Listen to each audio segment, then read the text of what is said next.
Mummy जी,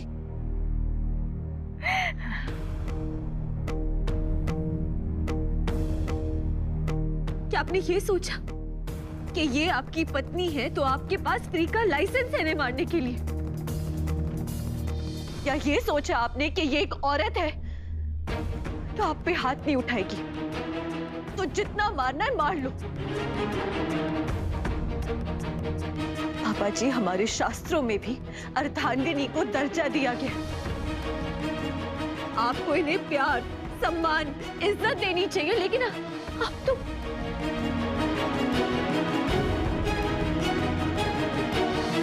और आप सब बस खड़े होके तमाशा देख रहे हैं, सबके सब। कोई आगे बढ़कर नहीं आ रहा। क्यों? एक बार किसी ने सोचा है कि ये जैसे मारा जा रहा है वो किसी की बहू है, किसी की भाभी है, किसी की जेठानी है, किसी की चाची है?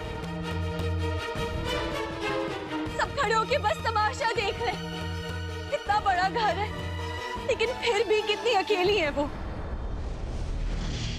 ऐसे बिहेव करे जैसे ये नॉर्मल है, रोज की बात है।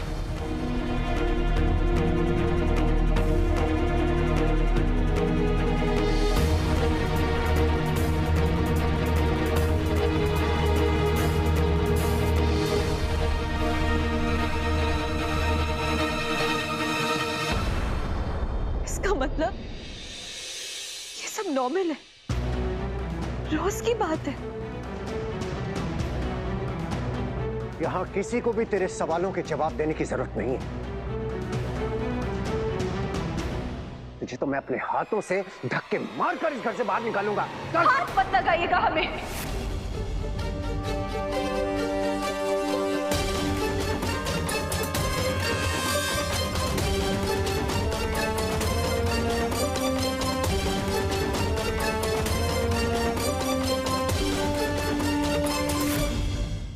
आप हमसे बड़े हैं, हमारे ससुर जी हैं, तो उसके नाते हम आपके सामने सर झुकाते। लेकिन जो आदमी एक औरत पे हाथ उठाता है उसे इज्जत दे पाना हमारे लिए मुमकिन नहीं।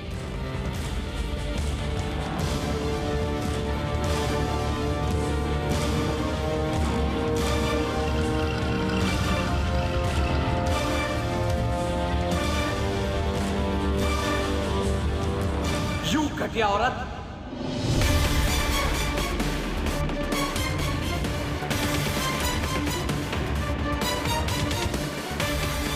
Enough is enough.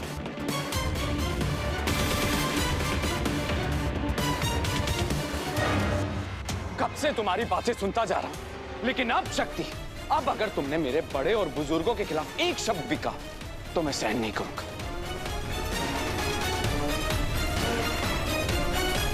जब से इस घर में आई हो बस प्रॉब्लम्स हो रही। तुम इस घर में रहने लायक नहीं हो। अभी बाहर फेंकता हूं तुम्हें, चलो मेरे साथ।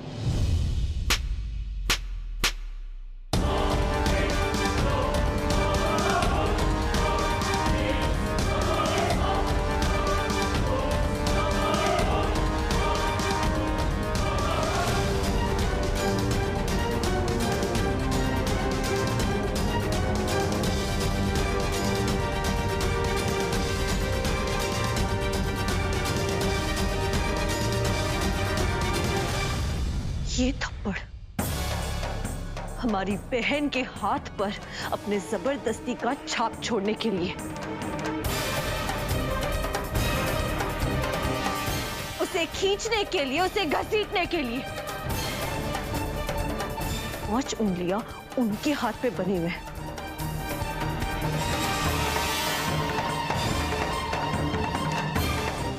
और वही 5 उंगलियां अब तुम्हारे गाल पे भी बने हुए हैं।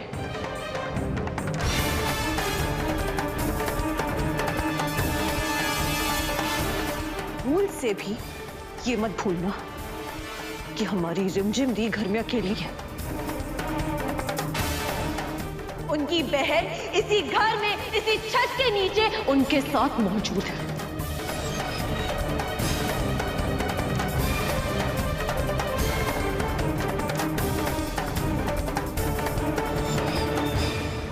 डेयर यू शक्ति! तुम्हारी हिम्मत कैसे हुई मेरे बेटे पर हाथ उठाने की?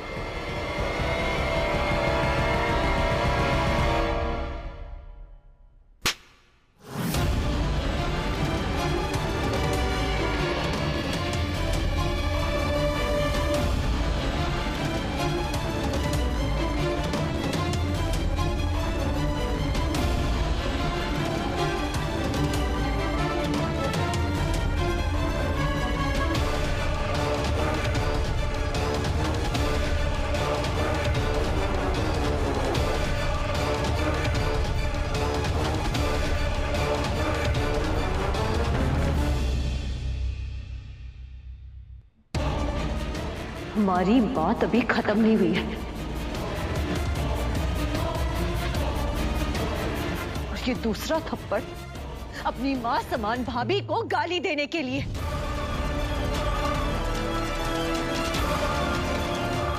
जिसके पैरों पे से नजरें नहीं उठनी चाहिए ना, उसका हाथ पकड़ने की जुर्रत करने के लिए।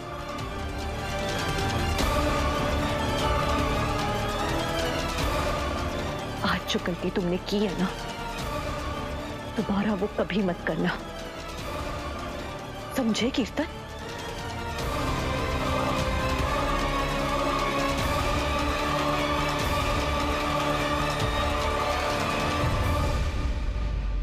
और आप मंदिरा,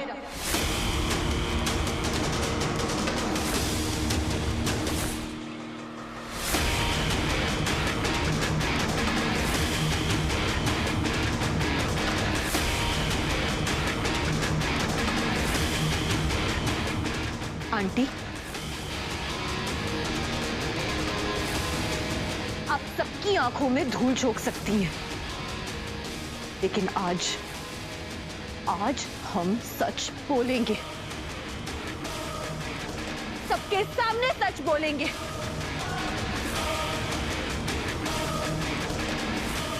फिर चाहे कोई माने या फिर ना माने।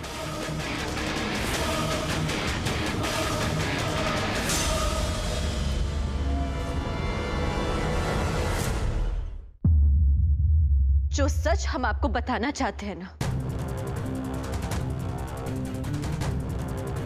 वो आपको सुन के अच्छा नहीं लगेगा, लेकिन सच का काम अच्छा लगना नहीं होता। सच का काम होता है पॉइंट को प्रूव करना। जिन्हें आप महान, आज्ञावान, ममता की मूरत समझते हैं ना, वो असल में एक झूठी, जालसाज और चालाक औरत है।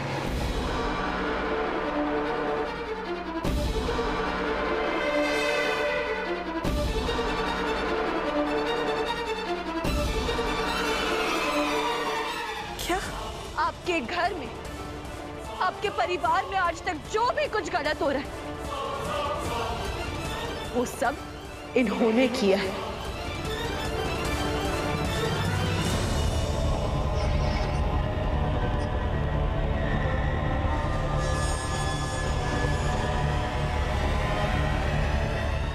हाउ डेयर यू शक्ति! मैं कब से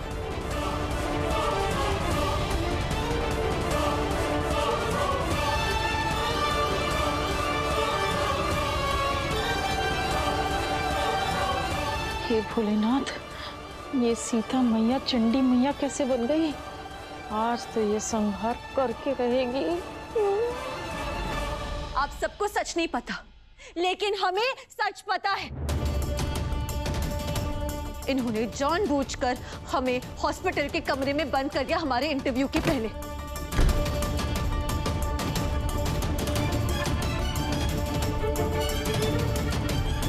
क्योंकि ये वो सीट मंत्री जी की बेटी को दिलवाना चाहती थी, बेचना चाहती थी, जबकि हम डिजर्विंग थे, उसके काबिल हम थे। लेकिन गरीबों और डिजर्विंग का हक छीन के अमीरों को बेचना चाहती थी। वो सीट बेचना चाहती थी सिर्फ अपने फायदे के लिए।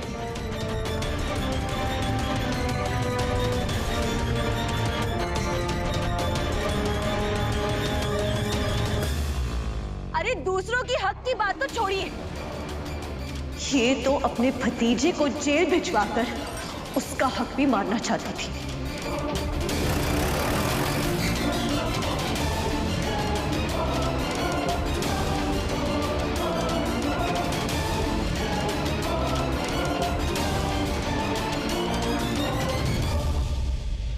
हमें ये सब पता है क्योंकि हमने ये बात खुद सुनी थी। मंत्री जी, आपका और मेरा दोनों का दुश्मन है शिव। इस बार मैं ऐसा तीर मारूंगी शिव पर कि दुनिया की कोई भी ताकत उसे बचा नहीं पाएगी। इन्हें मंत्री जी से बात करते हुए सुना था हमने।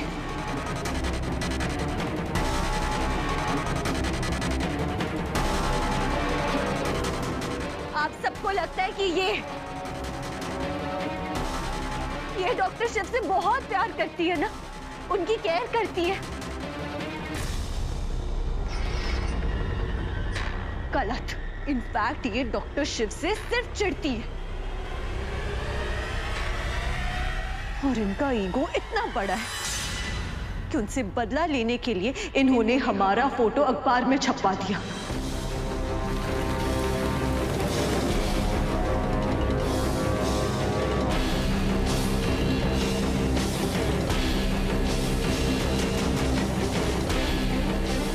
डॉक्टर शिव को जेल भिजवा दिया। पुलिस से पिटवाने जा रही थी।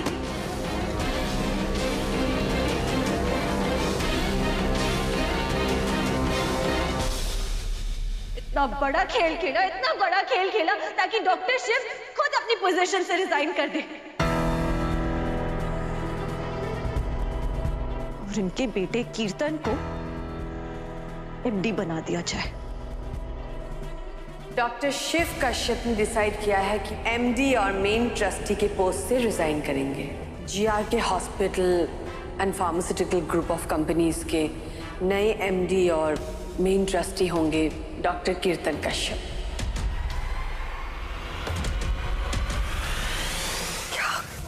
क्या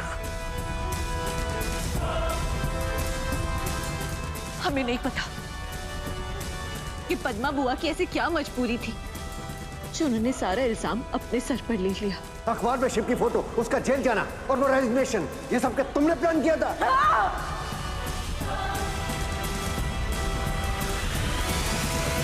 लेकिन आप लोगों की सबसे बड़ी दुश्मन आपके साथ इसी घर में रहती है और इस घर को बर्बाद करना चाहती है और वो है ये।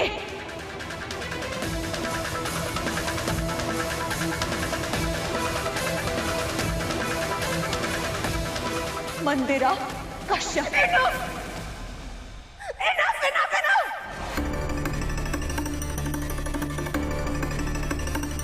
तब से तुम बोलती जा रही हो, हम सुनते जा रहे हैं। ये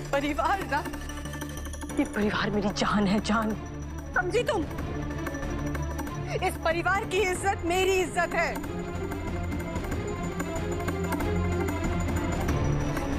ये मेरा बेटा कीर्तन, इससे ज्यादा मुझे शिव से प्यार है।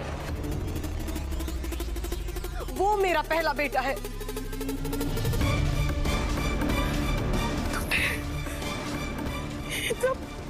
सब बड़ा इल्जाम लगा दिया मुझ पे। 1000 झूठ तुम्हारे पकड़े गए हैं और तुम मुझे झूठी और जालसाज कह रही हो।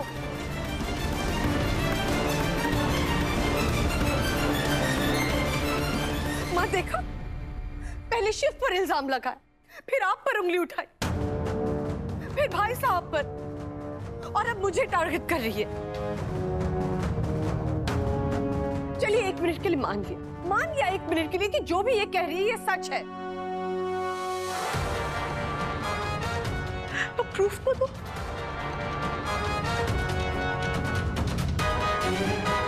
मेरे शिव ने तुम्हें लेटर भेजा है ना, हम सब ने देखा। वो प्रूफ था कि शिव सच कह रहा था। ये ग्लास हाउस, इसमें कार्तिक का कटआउट है। ये प्रूफ है कि शिव सच कह रहा था। तो तुम जो इतना बड़ा इल्जाम लगा रही हो मुझ पर, उसका क्या प्रूफ है बताओ? ठीक है, फिर भी मान लिया कि ये जो कुछ भी कह रही है सच है। तो तुम खुद बताओ, उस हिसाब से तो मैं शिव की सबसे बड़ी दुश्मन हुई ना, है ना?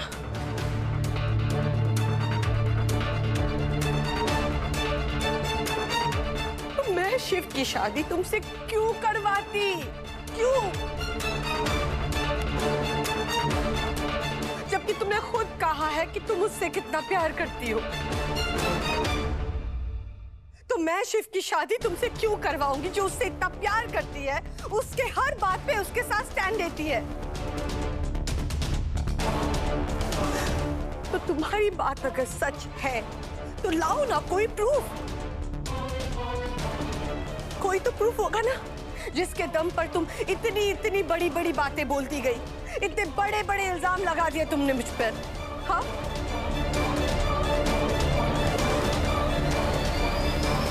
इस परिवार में कोई तुम्हारी बात नहीं सुनेगा।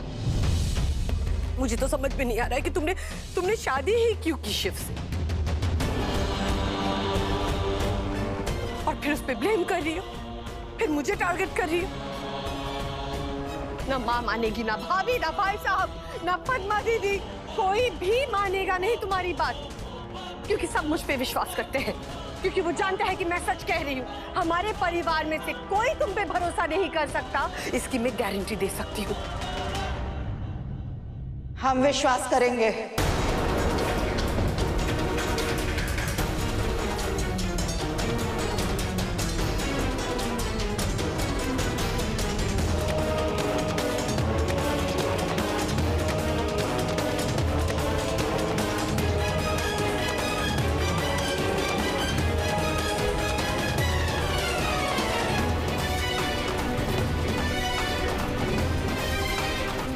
हमें विश्वास है कि शक्ति सच कह रही है।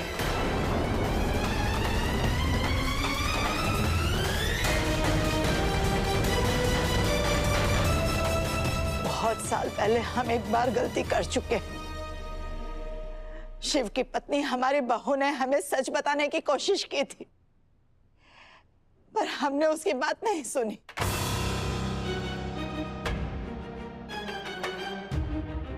और उसके कारण हमने अपनी बहू खो दी। शिव ने उसकी पत्नी और कार्तिक ने उसकी मां खो दी।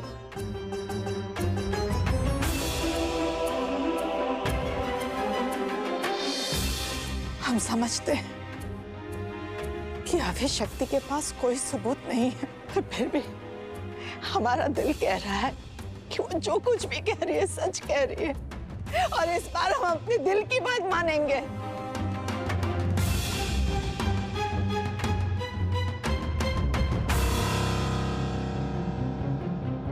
पिछली बार की तरह हमने जो गलती की थी वो नहीं करेंगे।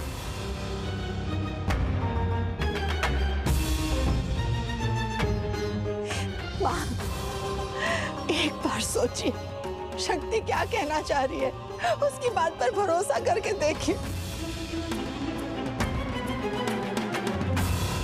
जितनी बार हमारे शिव का नुकसान हुआ है, सीधे का सीधा फायदा कीर्तन को हुआ है।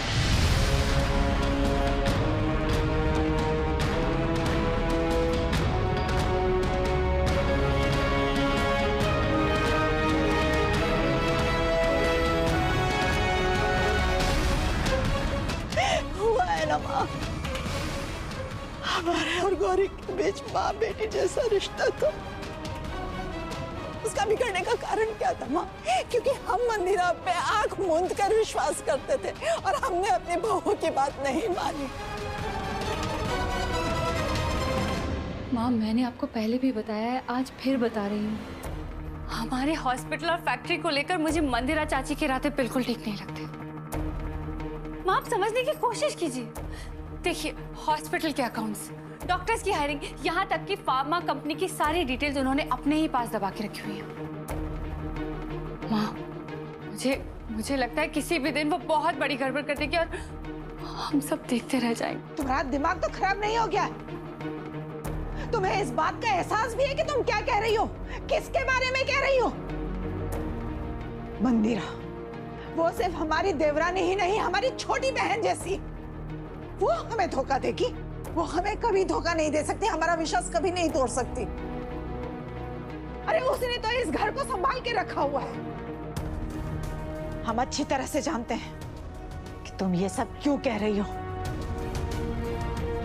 तुम मंदिरा का पत्ता साफ करके हॉस्पिटल और घर में उसकी जगह लेना चाहती हो, यही इरादा है ना तुम्हारा? नहीं माँ, नहीं, मेरे ऐसे कोई इरादे नहीं, आप बिल्कुल गलत समझ रही हैं। अगर ना हो ना तो बेहतर होगा तुम्हारे लिए, क्योंकि जब तक हम जिंदा हैं इस परिवार को टूटने नहीं देंगे। ये तो वक्त ही बताएगा माँ कि कौन इस घर को जोड़ने की कोशिश कर रहा है और कौन तोड़ने की। बस डर मुझे इस बात का है कि जब तक सच आपके सामने आए तब तक बहुत देर ना हो जाए। हमारी बहू हमें बार बार सच बताने की कोशिश करती रही, लेकिन हमने उसका विश्वास नहीं किया। क्यों? क्योंकि हमारी आंखों पर मंदिरा के झूठ का चश्मा चढ़ा हुआ था। मंदिरा के बारे में शक्ति जो कुछ भी कह रही है बिल्कुल सच कह रही है।